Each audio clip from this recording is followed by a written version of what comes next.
animation I will be talking about today is an Italian animation called La Gabbiana e il Gatto, which translates to The Seagull and the Cat. The English version of this is Lucky and Zorba, but I refuse it to call it that way because I think it's stupid.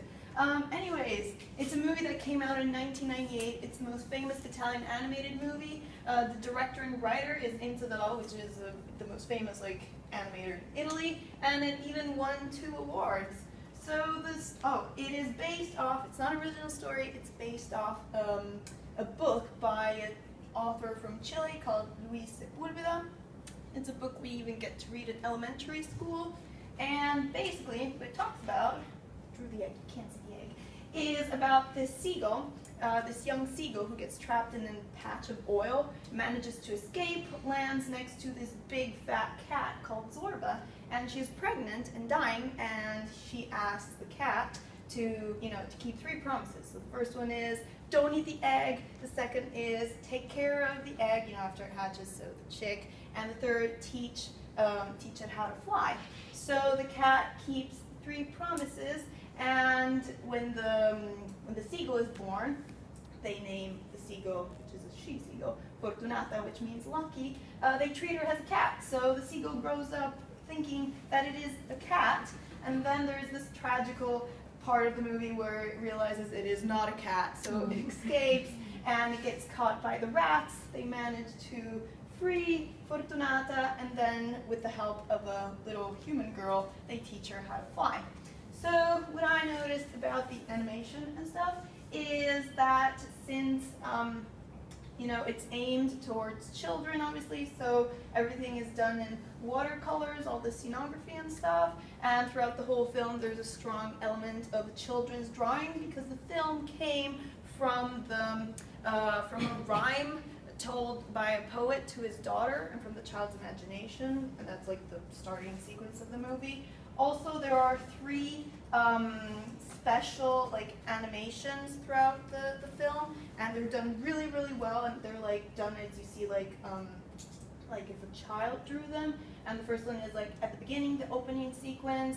The 4th one here is the dream sequence where the cat asks the kid to help him, and those other 2 are during Kenga's song, where it's really sad. The seagull mom sings, "I'm happy that you were born, but I'm sad because I won't see you," and stuff. It's really sad, but they're beautifully done.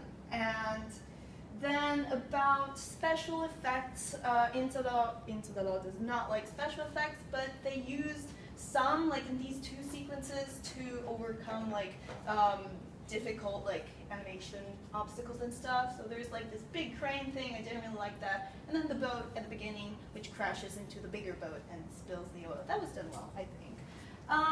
Then the dubbing and lip sync, I rewatched it recently, and I thought at the beginning, oh my god, this guy is dubbed really bad. It's he has a Spanish accent, and then I saw, oh yeah, it's the author who's dubbing himself. Well, that makes sense. But all the rest of the dubbing obviously is done fine because Italians are great dubbers.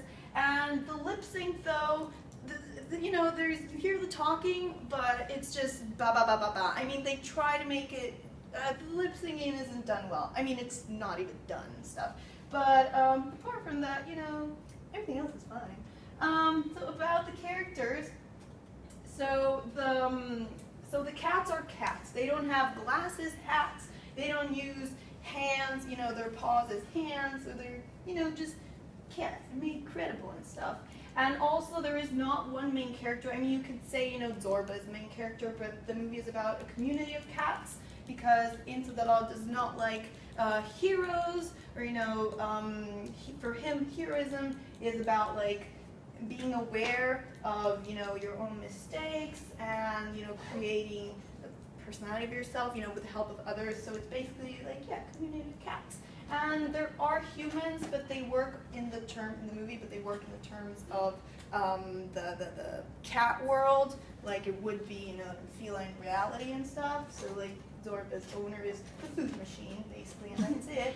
And the rats, the bad guys in the movie, I don't know why, I hated them. I rewatched it recently. I could not look at them. So they're all the same except for the big, the boss rat, which is obviously huge, with a scar and stuff. But I hated their designs. I completely hated that. They were so annoying. And you know how we did in workshop where you can base a character off of a shape. Well, I think they based this off, you know, the Halloween corn candy. I completely hate that. Anyways, yeah.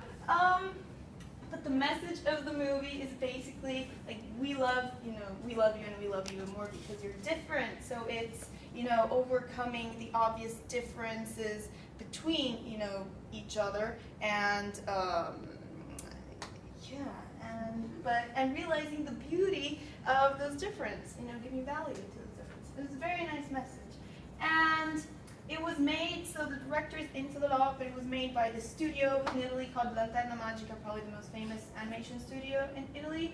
And this was the second movie of this studio. The first one was La Freccia Azzurra that came out in 1996. It was very successful, so that's why this, you know, was successful as well.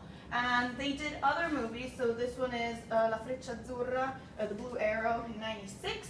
They did another one after La Gabbianella al Gatto in 2001 called Aida degli Alberi, which Avatar completely ripped off apparently. It's even the same exact story. So yeah, I think they tried to sue them, but I don't know how that went. But yeah, completely the same. Other movies they did is 2003, Tutto Sapore, and The Magical Story of Pizza, which is not stereotypical at all. And if you see, there's character here is Pulcinella, and if you read my blog, you know who Pulcinella is. So yeah, you could go do that. In 2009, Nat and the Secret of Eleonora. I haven't watched that honestly, but yeah, I watched all the other ones. And those were from Lanterna Magica. Into the Law, he's an animator, right? So he made some of his own. He made in 2003 Opopomots, and he did Pinocchio like really recently, which is supposed to look very good, but the story is very like lacking. It's poor, like no story at all. Anyway, it's boring. I'm almost done. And then there is this movie, Momo, you know, Conquering Time or something, in 2001, and I saw this recently, and it was extremely good. I thought about doing this on Momo, but at the end I was like, yeah, I'm gonna go for Seagull and Cat. But if you want to watch this, it's really cool. It's based off the book the guy who wrote The Never-Ending Story wrote, and it's basically like an Orwellian nightmare. It's very nice, very interesting, and yeah, you should go check that out. But you should go check that out, the one I'm talking about too. So in conclusion, I think it's very well animated. I think the animation is fluid, but never over the top or caricatured.